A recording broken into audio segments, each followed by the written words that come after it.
Hello everyone. कुछ दिन पहले मैंने रैंक के ऊपर एक वीडियो डाला था, रैंक की strategy, how to secure rank in 3 months.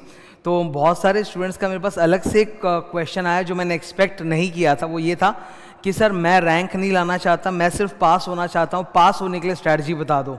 मैं आप सबको बोलना चाहता हूँ, चाहे फेल होना हो, चाहे पास होना हो, चाहे रैंक लाना हो या 90+ मार्क्स लाने हो, स्ट्रैटेजी वही होती है sir. Rules of success, rules of academics, rules of hard work वो सेम है, वो चेंज नहीं होते। एग्जीक्यूशन का फर्क होता है, रूल्स वही हैं। अब आप किस लेवल पर जाकर एग्जीक्यूट कर रहे हो उससे फर्क पड़ता है। आप बहुत अच्छे से एग्जीक्यूट करोगे तो रैंक आएगा, आप खराब से एग्जीक्यूट करोगे तो फेल होगे, अगर आप एवरेज तरीके से एग्जीक्यूट करोगे तो पास होगे। तो नियम वही रहते हैं। अब एज अ टीचर मैं जब पढ़ा रहा हूँ तो मेरे दिमाग में तो यही रहेगा कि हर स्टूडेंट को रैंक लाना है, 90 लाना है। Every student should strive for the best results that he और शी कैन सिक्योर। मैं तो उसी से पढ़ाऊँगा। अब मेरे दिए हुए नॉलेज को, टिप्स को, गाइडेंस को आप जिस लेवल पे एग्जीक्यूट करोगे नतीजा वैसा ही आएगा। आप बहुत अच्छा एग्जीक्यूट करो, बहुत अच्छा, एवरेज एग्जीक्यूट करोगे तो एवरेज नतीजे आएंगे। आज मैं तुम लोगों को बताने जा रहा हूँ कि जो लॉ का नया बैच आज कंप्लीट हुआ है, मेरा लॉ 2.0 रेगुलर बैच, तो मैं तुम लोगों के साथ पूरा डिटेल डिस्कशन करने जा रहा हूँ what is new in the batch. जो स्टूडेंट्स ऑलरेडी बैच कंप्लीट कर चुके हैं या कर रहे हैं उनको तो ये सारी चीज़ें ऑलरेडी एक्सपीरियंस होना चालू हो चुकी होंगी, क्या क्या डिफरेंट है। और बाकी जो नए स्टूडेंट्स हैं जो एडमिशन अभी भी ले रहे हैं और अभी रिजल्ट्स आने वाले फाउंडेशन के, उनको भी पता होना चाहिए कि क्या क्या नया मिलने वाला है। Number 1, bullet proof formula. मतलब एग्जाम में हम लोगों को श्योर शॉट पास होना ही होना है, बुलेट प्रूफ फॉर्मूला। अब इसमें ना सिर्फ 2 अलग अलग फॉर्मूला है। एक वो फॉर्मूला जो आपको क्लासेस के दौरान करना है, मतलब जब आप क्लासेस लेते हो किसी टीचर की और पढ़ना चालू करते हो, तो सपोज मान लो उस सब्जेक्ट को कंप्लीट करने में आपको 2 से 3 महीने लग रहे हैं क्लासेस करने में घर में, ठीक है। ऑन एन एवरेज आप 3 महीना पकड़ो, तो उन 3 महीने जब आप क्लासेस कर रहे हो तब आपको ये ऑरेंज फॉर्मूला फॉलो करना है, ओके। और जब आप मतलब क्लासेस खत्म कर लेते हो, सारे क्लासेस खत्म हो गए उस सब्जेक्ट के, उसके बाद जब आप रिवीजन मोड में जाते हो तब सेकंड फॉर्मूला है वो ये है। तो मैंने पढ़ाते वक्त इस फॉर्मूला को ही इंप्लीमेंट किया है और इसी के बारे में बता रहा हूँ। बहुत डिस्कस करूँगा सबके लिए, यहाँ कुछ ना कुछ अच्छा गाइडेंस तुमको मिलने वाला है, कुछ ना कुछ अच्छा फ़ायदा ज़रूर होगा तुमको इस वीडियो से। फर्स्ट, जब आप क्लासेस देखते हो ना 3 महीने के दौरान, तब नंबर 1 है क्लासेस देखो, सारे क्वेश्चन आंसर सॉल्व करो, क्लास के साथ साथ ही करते चलो। नंबर 2, डेली रिवीजन करो उस लेक्चर का। मैं अज्यूम कर रहा हूँ कि तुम लॉ का एक लेक्चर डेली देख रहे हो, तो जो भी 2 घंटे 2.5 घंटे में मैंने पढ़ाया होगा उसको तुमको रिवाइज करने में सेम डे 20 मिनट से ज़्यादा नहीं लगेंगे। Daily revision only 20 minutes. मैंने अलग से एक चार्ट बना रखा है कि क्वेश्चन बैंक के अंदर कौन कौन से क्वेश्चन राइटिंग प्रैक्टिस करके लिख रहे हैं। 20% क्वेश्चंस जो बहुत अच्छे हैं, जिससे राइटिंग खुलेगी, प्रेजेंटेशन आएगा, तो उसका राइटिंग प्रैक्टिस करना कॉपी में, दैट इज 3। एंड नंबर 4, जब चैप्टर खत्म हो जाए तो उस चैप्टर का टेस्ट लेना। ये 4 स्टेप्स जो है ना, ये फॉलो करने हैं जब आप क्लासेस देख रहे हो। पर हम सब जानते हैं कि जब हम लोग पढ़ना चालू करते हैं, क्लासेस चालू करते हैं, तो सिर्फ एक सब्जेक्ट तो नहीं होते, हमारे पास तो मल्टीपल सब्जेक्ट्स होते हैं और हम लोग खो जाते हैं। तो अगर आपने इस ऑरेंज चार्ट में कुछ मिस आउट कर भी दिया है तो don't worry, you can cover it up. जितना भी आपका बैकलॉग है, कोई भी टाइप का बैकलॉग है, you can cover it up in the revision stage. जब बैच कंप्लीट हो गया, आपने वो सब्जेक्ट की लॉ की क्लासेस खत्म कर दी, तब आपको ये 4 स्टेप्स करने हैं। Number 1, marathon. मैराथन देखने में क्यों बोल रहा हूं? I have already put 12 hours of company law and 5 hours of other laws का पूरा मैराथन ऑन यूट्यूब। आपको मेरे मैराथन में मिल जाएगा प्लेलिस्ट में। Marathon is free for everybody. Now marathon देखने में क्यों बोल रहा हूँ स्टेप नंबर 1, बिकॉज जब आप घर में हो ना तो आपका एमिगडाला आपको परेशान करेगा। एमिगडाला ब्रेन का वो हिस्सा होता है जो हम लोग को हमेशा कंफ्यूज रखता है, अनसर्टेन रखता है और हम काम ही नहीं कर पाते हैं। तो आपका एमिगडाला आपको कंफ्यूज करेगा, आपको मोमेंटम आने नहीं देगा पढ़ते वक्त। तो मोमेंटम अगर चाहिए कि हाँ गति मिल गई, स्पीड मिल गई, तो उसके लिए मैराथन देख लो, एक बार में पूरा चैप्टर नजर आ जाएगा। वरना क्या होगा, बिना मैराथन देखे अगर तुम स्टेप नंबर 2 में चले गए ना, बुक रिविजन, तो मैं बता रहा हूं तुमको, पहले 2-3 पेज में ही तुम 1-1.5 घंटा 2 घंटा निकाल दोगे एकदम धीरे धीरे पढ़ते पढ़ते, और फिर थक के उठ जाओगे। तो स्टेप नंबर 2 के पहले स्टेप नंबर 1, पहले मैराथन देखो। मैराथन फिनिशिंग टच के लिए नहीं होता, स्टार्टिंग पॉइंट है मैराथन। मेरे मैराथन्स की बात कर रहा हूं मैं, मेरे मैराथन्स फिनिशिंग टच के लिए नहीं होते ऐसे, मेरे मैराथन्स एकदम स्टार्टिंग पॉइंट के लिए होते हैं कि पूरे चैप्टर का, ब्रह्मांड का व्यू एक बार में आपको मिल रहा है। तो watch the marathon, gain momentum. Step number 2, अब बुक रिवीजन करो। क्लास तो कर ली है, बुक पूरी मार्क होगी, नोट्स होंगे, कॉपी में लिखे हुए होंगे, डायग्राम होंगे, सब होंगे। अब उससे रिवीजन करो, उससे डिटेल में बारीक लेवल का नॉलेज आना चालू होगा। ऊपर का नॉलेज आ गया, अब बारीक लेवल का नॉलेज दिखना चालू होगा। दिखेगा कि हाँ ये देखो अभी मैंने मैराथन में सुना था, पर मैं जब पढ़ रहा हूँ तो मुझे याद नहीं आ रहा, मतलब ये फिगर, ये अमाउंट, ये पेनल्टी मुझे याद रखनी पड़ेगी, ये सेक्शन नंबर मुझे याद रखना पड़ेगा। तो बुक रिवीजन स्टेप नंबर 2। और सबसे ज्यादा टाइम कंज्यूमिंग है सर, जो टाइम डिवोट करना चाहिए, I am telling you, question bank. Question bank पे आप भरपूर टाइम डिवोट करो। कब डिवोट करो? Last 2 months before exam. Exam के ठीक पहले जो 2 महीने का पीरियड रहना, उसमें प्लीज भरपूर टाइम डिवोट करो क्वेश्चन बैंक में। रीड 100%। क्या मतलब है? अक्सर जब हम लोग क्वेश्चन बैंक पढ़ते हैं, क्वेश्चंस पढ़ते हैं ना, तो कंक्लूजन तो हमें पता है, यस नो, ये होना है वो होना है। कंक्लूजन से नहीं होगा, आप पूरा आंसर रीड करो, पूरा आंसर। उससे वो जो थ्योरी की लैंग्वेज है, लीगल लैंग्वेज है, वो तुम्हारे अंदर जाएगी, वो बहुत जरूरी है। थ्योरी की लैंग्वेज अगर अंदर नहीं जाएगी तो लिख भी नहीं पाओगे। तो read 100% of the answer and 20% question answers जो मैंने बोल रखे राइटिंग प्रैक्टिस, वो लिख लो। वो मैं दिखा दूंगा आप लोग को, वो टेलीग्राम में डाला हुआ, दिखा भी दूंगा। 20% लिख के प्रैक्टिस कर लो। ये काम लास्ट 2 मंथ्स में करना है। और फिर step number 4, test papers. 18 test papers है मेरे क्वेश्चन बैंक में, वो टेस्ट पेपर्स को करो। अब टेस्ट पेपर्स को लेके कैसे मेरा अप्रोच होना चाहिए, देखो इधर, अगर आपने क्वेश्चन बैंक में राइटिंग कर लिया ईमानदारी से, तब टेस्ट पेपर में आपको राइट करने की जरूरत नहीं, आप रीड करके टेस्ट पेपर सॉल्व कर सकते हो। लेकिन अगर आपने क्वेश्चन बैंक में सिर्फ रीड किया था, राइट वाला काम नहीं किया था, तब टेस्ट पेपर्स आप लिख लिख के करो। तो 2 में से कहीं एक जगह लिख लो, या तो स्टेप नंबर 3 में या स्टेप नंबर 4 में। ये 4 स्टेप्स में से ये चारों के चारों स्टेप आपको कब करने हैं? एग्जाम्स के 3-4 महीने पहले, question bank specifically last 2 months में, और एग्जाम टाइम में सिर्फ और सिर्फ ये करना है। ठीक है? अब जब एग्जाम टाइम आएगा, आपने तो पहले से चारों स्टेप्स करे हुए हैं, तो एग्जाम टाइम में आपको स्टेप 1, 3, 4 वो सब नहीं करना है। एग्जाम टाइम में सिर्फ आपको एक ही काम करना है, बुक रिवीजन। अकाउंट्स का एग्जाम देखिए, घर आए, परसों लॉ का एग्जाम है, you have got 30 hours of golden period, जिसमें तुम किसी और सब्जेक्ट के बारे में बिना सोचे सिर्फ लॉ के बारे में सोच के पढ़ाई करोगे। उस वक्त जब तुम बुक रिवीजन करोगे, सटासट तुम्हारा माइंड हो जाएगा रॉकेट, और तुम एग्जाम हॉल तक सब कुछ याद रख पाओगे और बढ़िया से बढ़िया आंसर लिख के आ सकते हो। हाँ, एग्जाम से निकलने के बाद ऑब्वियसली जब नया सब्जेक्ट पढ़ोगे तो वो उड़ भी जाएगा, पर एक बार तुम मतलब टीचर लेवल के नॉलेज पे आ जाओगे। ठीक है? तो ये है bullet proof formula for success. ये फॉर्मूला तुम सिर्फ लॉ नहीं बल्कि हर सब्जेक्ट में अप्लाई करके देख सकते हो। मैंने स्पेसिफिकली लॉ के लिए बनाया है। सेकंड नया क्या है sir? What's new in the law 2.0 batch? Every class is a master class. Her class 2 से 2.5 घंटे के आसपास होती है, और बहुत एनर्जी के साथ मैं पढ़ाता हूँ। किस्से कहानियाँ चलते रहते हैं। मेरा ऐसा हमेशा से मानना रहा है कि स्टूडेंट किताब की पढ़ी हुई थ्योरी भले भूल जाए, पर वो किस्से कहानी, स्टोरीज, एग्जाम्पल्स, डायग्राम्स, कॉपी के नोट्स, ये सब एक स्टूडेंट भूलता जल्दी से नहीं है। That creates a very long lasting impression of the knowledge on your brain, तो वो रह जाता है। तो every class is a master class. अच्छा, मैंने कुछ मेरे पढ़ाने के तरीके के बारे में मैं आपको बताता हूँ, जिससे आपको और क्लैरिटी मिलेगी। द प्रोसेस ऑफ टीचिंग, तो वही तो जो जिस तरीके से मैं पढ़ाता हूँ, दैट इज ओनली यूनिक, उसी से तो फायदा होता है एक स्टूडेंट को।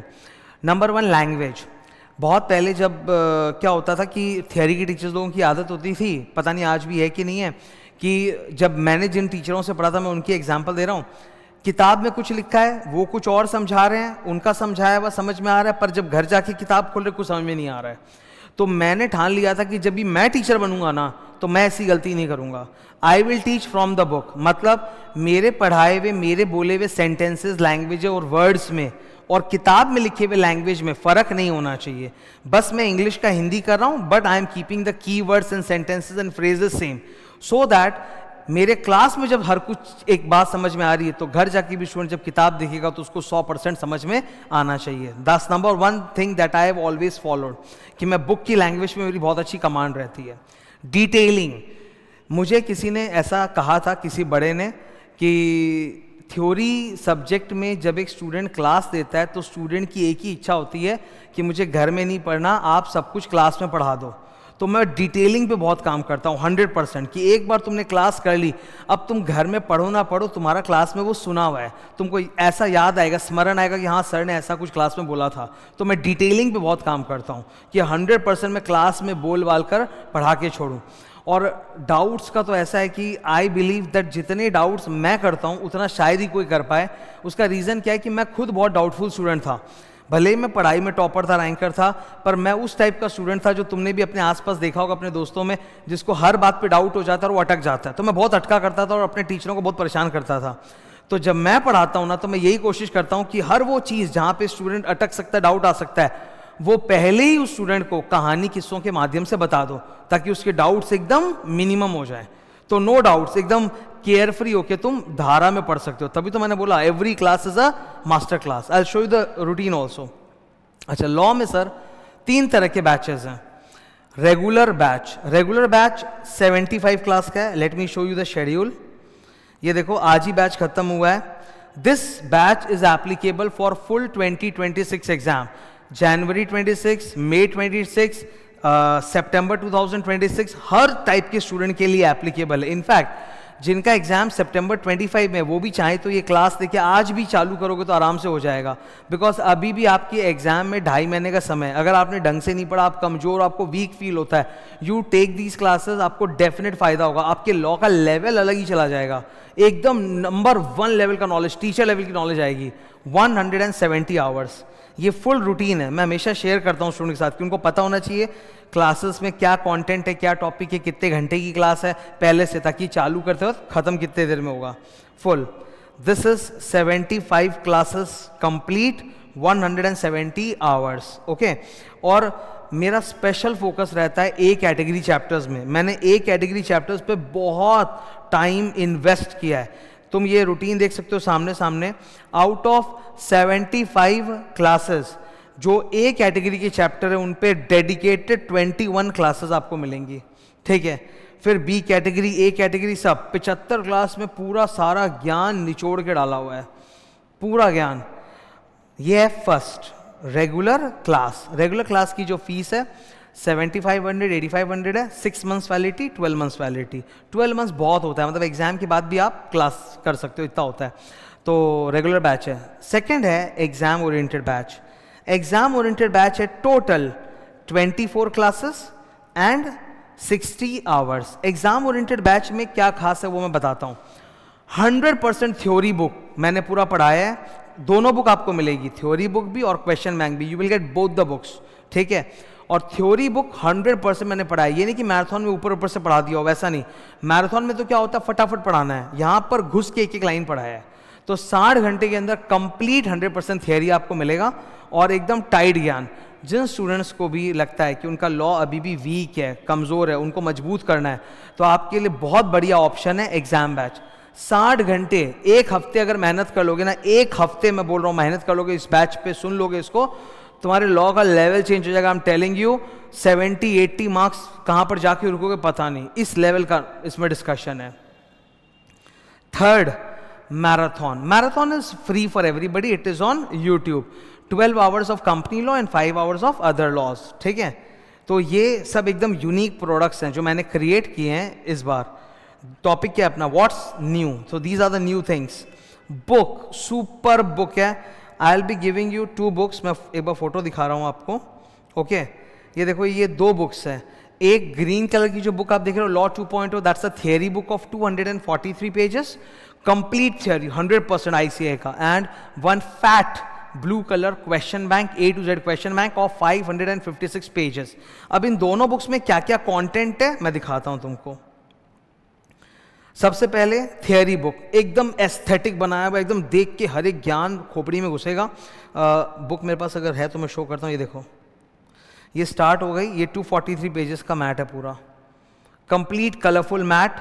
पेनल्टी चार्ट भी डाले हुए हैं इसमें। जो पेनल्टी चार्ट से घबराते नहीं क्या स्टूडेंट, लास्ट के 3 पेज पेनल्टी चार्ट ही हैं, एक से एक अपेंडिक्स है इसमें, सुंदर से सुंदर, जो तुम सोचो वो है यहाँ पर, ठीक है। Everything is there, diagrams, notes, summary chart, मेरे बताए हुए एक्सप्लेनेशन वो भी मैंने पुट कर दिए हैं, जहाँ तक मुझे याद है था मैंने पुट कर दिए हैं। जैसे चैप्टर 1 ही स्टार्ट हुआ, अब चैप्टर 1 किस चीज़ पे होता है, डेफिनेशंस। तो सर स्टूडेंट को डेफिनेशन की लिस्ट चाहिए कि नहीं चाहिए? ये रही डेफिनेशंस की list with the section number and sub section number. जैसे सेक्शन नंबर 2 का 1 क्या है? अब्रिज प्रोस्पेक्टस, 2 का 2 अकाउंटिंग स्टैंडर्ड, 2 का 5 आर्टिकल्स, 2 का 7 auditing standards. Every definition that is in your syllabus along with section and clause number आपके सामने लिखा हुआ है, पूरा क्लॉज नंबर के साथ अरेंज्ड है। जैसे स्मॉल कंपनी 2 का 85, ये देखो पूरा क्लॉज नंबर के साथ। कई ऐसे डेफिनेशंस है जो स्टार होते हैं जिनमें हम लोग को सेक्शन के साथ उसका क्लॉज नंबर भी याद करना चाहिए। सब्सिडरी 2 का 87 सब है इसके अंदर। ओके, बहुत मेहनत से ड्राफ्टेड बुक है एकदम, हर कुछ आपको इसमें मिलेगा, एस्थेटिक एकदम। 243 pages, colourful captions and underline, her important चीज को कलरफुल कैप्शन दिया है मैंने। सेक्शन सब सेक्शन के अंदर भी जो टॉपिक्स होते हैं ना उसमें भी कैप्शन डाले हैं, ताकि पूरा नहीं पढ़ के कैप्शन भी पढ़ो तो काम हो जाएगा। कैप्शन है, अंडरलाइन तक किया हुआ है। Third, conceptual. जैसे क्या होता है ना, मैंने नोटिस किया है कि जब एक बुक हम लोग पढ़ रहे होते हैं तो बुक के में अंडरलाइनिंग बहुत इंपॉर्टेंट होती है। अगर अंडरलाइनिंग मैं करके दे देता हूं तो स्टूडेंट का काम काफ़ी इजी हो जाता है, उसको पहले से दिख जाता है हाँ भाई ये अंडरलाइनिंग है, ये कैप्शन है, ये पढ़ा हो गया, नहीं तो वो स्टूडेंट बैठ के बनाता रहता है। Conceptual explanation, diagrams, my notes, coverage, 100% coverage of ICI mat. मैं इसी बुक को ना मैं आपको बताता हूँ 243 पेज का, I could have made it 143 page easily, और किसी को कोई शिकायत भी नहीं होती, उसमें सारा कंटेंट होता। बट मैं चाहता था कि ICI की किताब स्टूडेंट को टच भी ना करनी पड़े, जो जो वहाँ पर है इलस्ट्रेशन एग्जाम्पल सब हो, मेरे बनाए हुए कंसेप्ट डायग्राम सब हो, इसीलिए वो 243 पेज तक पहुँचा। वरना इसको और छोटा करके 143 भी कर देते, पर वो फिर 100% कवरेज नहीं होता। पेनल्टी चार्ट्स, केस लॉ, सारे केस लॉस, जो भी केस लॉ ICI की किताब में सारे केस लॉस डाले हुए हैं, every case law is there. और पढ़ाते तो मैं बताता रहता हूँ ये इंपॉर्टेंट है या अनइम्पॉर्टेंट है। There are close to 300 case laws in the book, जिसमें मैंने क्लास में याद करने के लिए सिर्फ आपको 6-7 केस लॉ बोले होंगे। बाकी केस लॉज है, पढ़ लिया, उनका वर्डिक्ट याद कर लिया, पर केस लॉ का नाम याद करना नहीं है, पर उनका जो आंसर है केस लॉ का वो याद करना जरूरी है। Then comes your question bank. Question bank sir 3 टुकड़ों में डिवाइडेड है, 550 पेज का क्वेश्चन बैंक है, 3 टुकड़ों में डिवाइडेड है। ओके, पहले आपको मिलेंगे 300 पेजेस के डिस्क्रिप्टिव क्वेश्चंस, 500 क्वेश्चंस हैं सब अलग अलग टाइप के, और 300 page, 300 plus pages.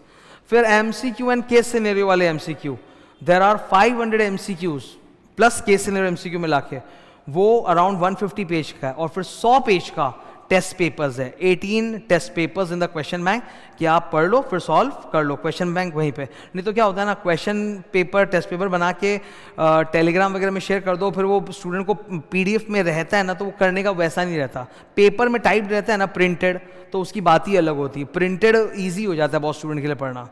These are all the new features. तो I have discussed 5 new features in the new law 2.0 batch with all of you. Book और शेड्यूल्स भी आपके साथ पूरा कंप्लीट मैंने डिस्कस किया है। Okay, all this is available on my website siddharthagarwalclasses.com। आप सेंटर पर एडमिशन ले सकते हो, आप मेरे वेबसाइट पर जाकर एडमिशन ले सकते हो siddharthagarwalclasses.com पर, वहाँ पर आपको ये सारे प्रोडक्ट्स मिलेंगे। 2 तरह के रेगुलर बैचेस हैं, ठीक है, एग्जाम बैच है, क्वेश्चन बैंक है। Okay, one more thing, law का एग्जाम अगर आपका सामने सितंबर में और आपको वीकनेस फील हो रही है, मेरा स्ट्रॉन्ग रिकमेंडेशन है, do take advantage of this batch. Your choice, आप रेगुलर करना चाहते हो कि एग्जाम करना चाहते हो। एग्जाम बैच 60 आवर्स का है, रेगुलर बैच 170 आवर्स का है। डिपेंड करता है तुमको किस लेवल की तुम्हारे अंदर वीकनेस है, या तैयारी में प्रॉब्लम है, या डर लगता है। बिकॉज ना लॉ के अंदर जो डर है ना वो फाउंडेशन से बैठ जाता है कहीं ना कहीं। हम लोग के मार्क्स अच्छे नहीं आते फाउंडेशन में, हम कमज़ोर फील करते हैं, तो इसका एडवांटेज उठाओ, पूरा कॉन्फिडेंस लेके आओ। जो भी उचित लगता है, डिपेंडिंग ऑन तुम कितना कॉन्फिडेंस चाहते हो, तुम रेगुलर या एग्जाम बैच ले सकते हो। सितंबर 25 के लिए भी आप ले सकते हो, और ये बैचेस फुल्ली अपडेटेड है फॉर सितंबर 26 तक, मतलब जैन में सितंबर 2026 तब तक पूरा बैच एप्लीकेबल है। स्टूडेंट्स को एक चीज़ मैं बताना चाहूँगा, आज के दिन एक स्टूडेंट, एक लास्ट जाते जाते मेरा मैसेज है तुम सब के लिए, ठीक है। स्टूडेंट्स हमेशा ये कन्फ्यूजन में रहते हैं कि ऑनलाइन क्लास करना चाहिए कि ऑफलाइन क्लास करना चाहिए। ये डिबेट यूजलेस है। मैंने कितने सारे अपने ऐसे स्टूडेंट्स को देखा है जिन्होंने ऑनलाइन क्लासेस की, गूगल ड्राइव किया, और रैंक पे रैंक आया है, ठीक है। तो ऑनलाइन क्लास से अगर एक स्टूडेंट रैंक लेके आ रहा है तो फिर ऐसी तो कोई मजबूरी नहीं कि हम ऑफलाइन करें। हमारा मन है, अगर हमें कन्वीनियंट लगता है, हमारे कन्वीनियंस, हमारा टाइम बचता है, ठीक है, एक तो टाइम भी सेव होता है, प्लस आप अपने शेड्यूल में जब चाहे क्लास को फिट कर सकते हो, आप क्लास को बहुत फोकस कॉन्सेंट्रेशन से देख सकते हो बिना disturbance of any other student के। तो ऑनलाइन क्लासेस के एडवांटेज बहुत हैं, रिमोट से रिमोट लोकेशन का स्टूडेंट भी ऑनलाइन क्लास का एडवांटेज ले सकता है। तो ऐसा बिल्कुल नहीं है कि offline is very very necessary, no, it is totally a student's choice. मैं मतलब आपको बताता हूँ, मैं जिस दिन से मैंने पढ़ाना चालू किया है ना, उस दिन से मैंने हमेशा दूर के रिमोट के स्टूडेंट्स को केटर किया है, सीधा फ्रेंचाइजी लेवल के स्टूडेंट्स को, कि नहीं यार वो मुझसे दूर बैठा है, उसको मेरी क्लास इंटरेस्टिंग लगनी चाहिए, एंटरटेनिंग लगनी चाहिए, समझ में आना चाहिए। एंटरटेनमेंट भी ज़रूरी है पर बहुत ज़्यादा भी नहीं, एक संतुलन बना के रखना पड़ता है। बहुत ज़्यादा होने से तो हम डिस्ट्रैक्ट हो जाएंगे, पर थोड़ा एंटरटेनमेंट क्या होता है, वो आपके नॉलेज एब्जॉर्प्शन की क्या बोलते हैं गहराई को बढ़ा देता है। तो I always cater to remote से रिमोट स्टूडेंट्स। ऑनलाइन में हमेशा से आई हैव ऑलवेज केटर्ड कि भाई कोई भी स्टूडेंट हो, चाहे मेरे सामने बैठा हो, फेस टू फेस में हो, चाहे लाइव एट होम हो, चाहे जीडी में कर रहा हो, उसको एकदम मन लगा रहना चाहिए उसका क्लास के दौरान, उसको चीज़ें अच्छी लगनी चाहिए, इंटरेस्टिंग लगनी चाहिए।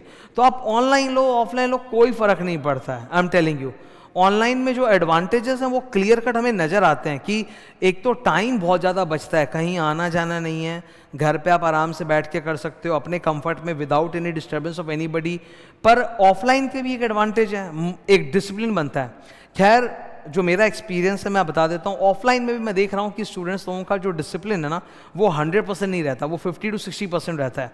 ऑन एन एवरेज आप देखोगे 50% स्टूडेंट्स ऐसे होते हैं जो स्टार्ट करते हैं ऑफलाइन बैच के साथ कि हम आएंगे करेंगे, और धीरे धीरे जब उनको चीज़ें समझ में आने लग जाती है, कंफर्टेबल हो जाती है, तब उनको लगता है कि नहीं मुझे घर से निकल के जाने की ज़रूरत नहीं, मैं अपना वक्त बचा सकता हूँ, मैं घर पे पढ़ सकता हूँ।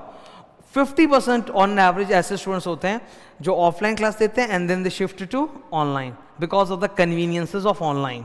ओके, तो ऑन एंड ऑल मैं आपको बता रहा हूँ कोई फ़र्क नहीं पड़ता ये डिबेट में जाना कि ये अच्छा है कि वो अच्छा, बेकार है। करना ज़रूरी है, क्लास करो, मेहनत करो, वो ज़रूरी है, ठीक है। Thank you, all the best.